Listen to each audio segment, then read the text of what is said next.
ভয়ঙ্কর ঘটনা, তারাতলা এই গোডাউন বিপর্যয়। আচ্ছা, এই তারাতলা গোডাউন বিপর্যয়ে কলকাতা পুরসভায় দুর্নীতির কালি। মুখ্যমন্ত্রী যখন বিধানসভায় বলছেন, মুখ্যমন্ত্রী বিধানসভায় যে বিবৃতি, সেই বিবৃতিতে তৃণমূলকে তুলোধনা করলেন। আমরা কালীকে তুললে সব বেরিয়ে যাবে। কলকাতা কর্পোরেশনে কালী না বললে কোনো প্ল্যান হয় না। আর কালী অ্যাপয়েন্টেড বাই ক্যামার স্ট্রিট, সবাই জানে। আর এই কালী বাইপাসের পাশে আপনাদের তৃণমূল ভবন বানাচ্ছে 200 কোটি টাকা দিয়ে, আর এখান থেকে টাকাটা তুলে ওখানে পাঠায়। আমরা সব জানি, সব বের করেছি, আমরা এফআইআর হয়েছে, আরো ব্যবস্থা নিচ্ছি। কালী কে? এই কালী সরাসরি আবির আছে আমার সঙ্গে। আবির,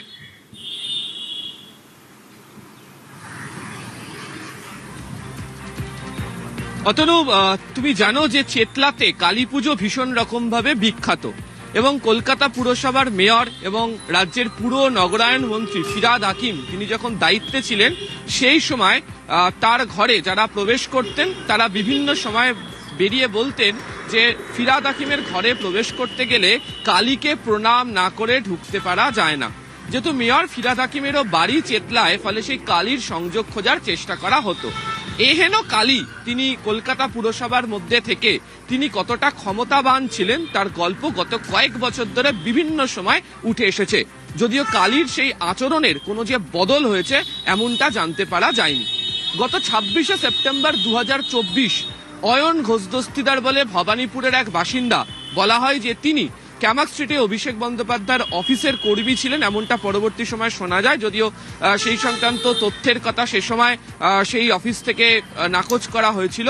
সে অয়ন ঘোষ দস্তিদারের তরফ থেকে একটা থানাতে অভিযোগ করা হয়েছিল যে কালী কি ধরনের আচরণ করেন, কি ধরনের তিনি অর্থ নেন, তার অঙ্গুলি হেলন ছাড়া কোনো যে কাজ পুরসভার মধ্যে হয় না, এই ধরনের যাবতীয় অভিযোগ উঠতে শুরু করে। এই রাজ্য বিধানসভার মধ্যে 27শে সেপ্টেম্বর 2024 ফিরহাদ হাকিম, তৎকালীন কলকাতা পুরসভার মেয়র, রাজ্যের পুর নগরায়ণ দফতরের মন্ত্রী, তিনি উল্লেখ করে বলেছিলেন যে কালীর বিরুদ্ধে যে অভিযোগ উঠছে সেটা তো আমাকেই বলতে পারতো, আমি তদন্ত করে দেখতাম, তবে কালী এরকম আচরণ করে বলে আমি জানি না, আমার মনে হয় না সেই আচরণটি করে। অর্থাৎ কোথাও গিয়ে কালীর প্রতি যে প্রশ্রয় সেটা এই কথা থেকেই কার্যত উঠে এসেছিল বা প্রমাণিত হয়েছিল।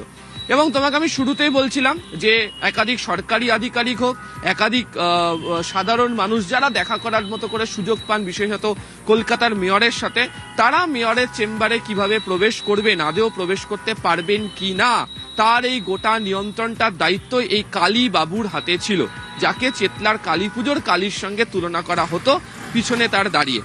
তো এই কালীর বিরুদ্ধে আজকে অভিযোগ, বিধানসভাতে তারাতলা কাণ্ড নিয়ে বিবৃতি দিতে গিয়ে মুখ্যমন্ত্রী শুভেন্দু অধিকারী উল্লেখ করেছেন, এবং তাকেও যে খোঁজা হচ্ছে, তার যে ভূমিকা রয়েছে সেই প্রসঙ্গের কথাও এদিনকে তিনি মনে করিয়ে দিয়েছেন। অতনু, ধন্যবাদ আবির। এই যে কালী, যে কালীকে প্রণাম না করে নাকি ফিরহাদ হাকিমের দেখা পাওয়া যেত না, আচ্ছা এই কালীর পুরসভায় কতটা দাপট ছিল? বিশ্বজিৎ আছে আমার সঙ্গে। বিশ্বজিৎ, দীর্ঘদিন ধরে পুরসভা বিট করছো তুমি, পুরসভার বিভিন্ন খবর তোমার মাধ্যমে আমরা তুলে ধরি। কালীর পুরসভায় কতটা দাপট ছিল?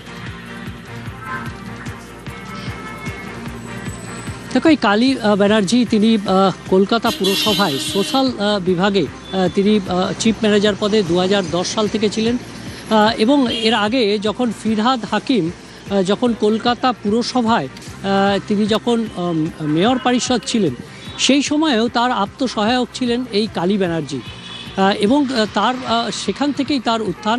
এবং তারপর সোশ্যাল সেক্টরে থাকার পর যখন ফিরহাদ হাকিম আবার পুরসভায় মেয়র হিসাবে ফিরে এলেন 2018 সালে, তখন আবার তার আত্মসহায়ক পিএ হিসাবে তিনি যোগ দেন।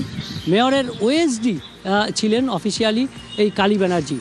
তবে এই মেয়রের ঘরে ঢোকার আগে বা মেয়রের সঙ্গে দেখা করার আগে কালী ব্যানার্জির কাছে সেই ফাইল বা সেই কাগজ ছাড়া কখনোই মেয়রের কাছে পৌঁছানো যেত না।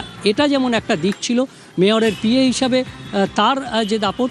অন্যদিকে শুধুমাত্র এই মেয়রের কাছে পৌঁছানো নয়, বিভিন্ন ডিপার্টমেন্ট কিভাবে চলবে, বিভিন্ন ডিপার্টমেন্টের বড় বড় যে সমস্ত কাজের বরাত থেকে শুরু করে বিভিন্ন কাজকর্ম, ডে টু ডে ওয়ার্ক, সেই কাজের ওপরও হস্তক্ষেপ ছিল এই কালী ব্যানার্জির। কার্যত ফিরহাদ হাকিমের জমানায় এই কালী ব্যানার্জির দাপটে বিভিন্ন বিভাগের যারা আধিকারিক ছিলেন তারা অসন্তোষ প্রকাশ করতেন যে স্বাধীনভাবে তারা কোনো কাজ করতে পারেন না, এমনটাই অভিযোগ করতেন।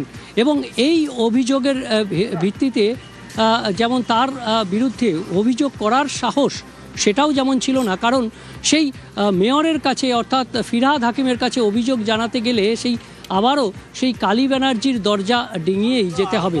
কাজেই এই ধরনের যে সমস্ত প্রক্রিয়া চলতো সেটা সোশ্যাল সেক্টর হতে পারে, সেটা বিল্ডিং হতে পারে, যদিও বিল্ডিং মেয়রের তুমি বলছিলে যে ফিরহাদ হাকিমের জামানায় অফিসাররা ঠিকমতো কাজই করতে পারতেন না এই কালির দাপটে। আমি আজ মুখ্যমন্ত্রীর আরেকটি বক্তব্য আমি শোনাতে চাইবো এখানে, যেখানে তিনি বলছেন টাকা তুলে সিটি অফ জয়কে মৃত্যুপুরীতে পরিণত করা হয়েছে। কলকাতা পুরসভার প্রাক্তন মেয়র ফিরহাদ হাকিমকে নিশানা করে বলছেন মুখ্যমন্ত্রী। এই বিল্ডিং প্ল্যানটা জানুয়ারি মাসের 17 তারিখ 26-এ আপনারা দিয়েছেন, সব বের করেছি আমরা। আপনাদের পাপের ফল, সব জায়গায় টাকা নিতে নিতে এই সিটি অফ জয়কে এবং বৃহত্তর কলকাতাকে মৃত্যুপুরীতে আপনারা পরিণত করেছেন। একাধিক ইনসিডেন্ট, গার্ডেন রিচ থেকে শুরু করে শিক্ষা নেননি, সংশোধন করেননি। আমরা এটা নিয়ে রাজনীতি করব না, কিন্তু কি করেছেন আপনারা? একটাকেও তো ছাড়ার কোনো সিন নেই। আপনার প্রাক্তন মেয়রের সই আছে এতে। এইটা দেখুন, মাননীয় ফিরহাদ হাকিমের সই। দেখুন আপনারা কিভাবে স্ট্রাকচারে ডিফেক্ট থাকা অবস্থায় ফল্টি প্ল্যান অ্যাপ্রুভ করেছেন। এরকম কত কাণ্ড করে রেখেছেন তার ঠিক নেই। বিশ্বজিৎ, তারাতলার এই বিল্ডিং প্ল্যানে প্রাক্তন মেয়রের সই রয়েছে। আমরা যারা সামান্য ছোটখাটো কোনো প্ল্যান পাস করাতে যাই পুরসভায়, প্রত্যেকের ক্ষেত্রেই আমরা জানি যে কতগুলো ধাপ পার হয়ে তারপরে গিয়ে একটা সই মেলে। তো এখানে প্রাক্তন মেয়র বা তৎকালীন মেয়র ফিরহাদ হাকিম যে সই করেছিলেন, অনেকগুলো ধাপ পার হয়ে তার মানে বিল্ডিং প্ল্যানটা ওখানে পাস হয়েছে বা স্যাংশন হয়েছে। তার মানে তো এই ধাপে ধাপে দেখতে গেলে সব জায়গাতেই দুর্নীতি।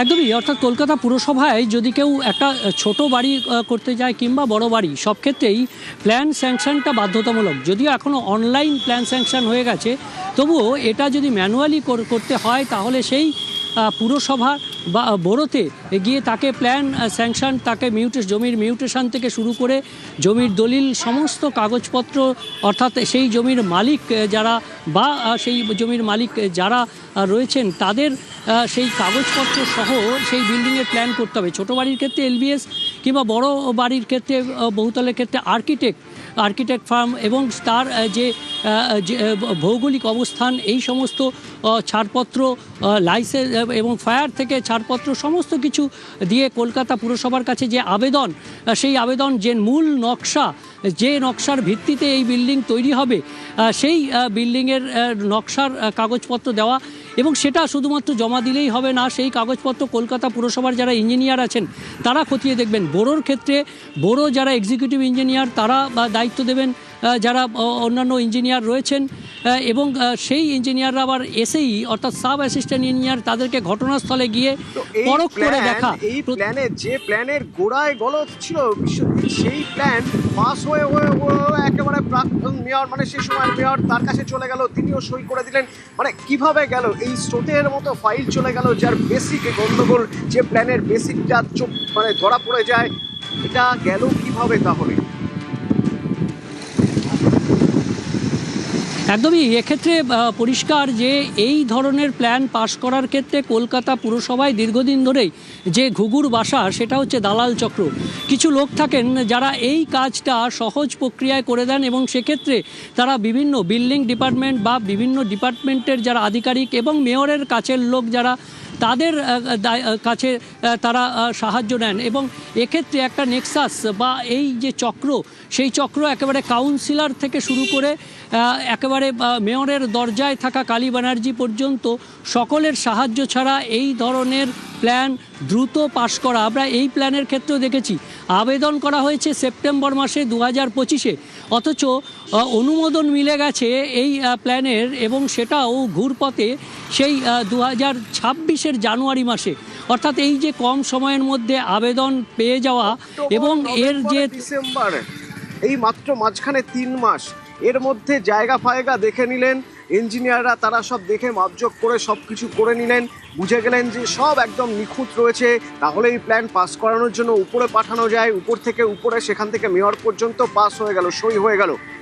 টাকা ছাড়া অন্য কোনোভাবে হয় কি? এই প্রশ্ন উঠবে। দুর্নীতি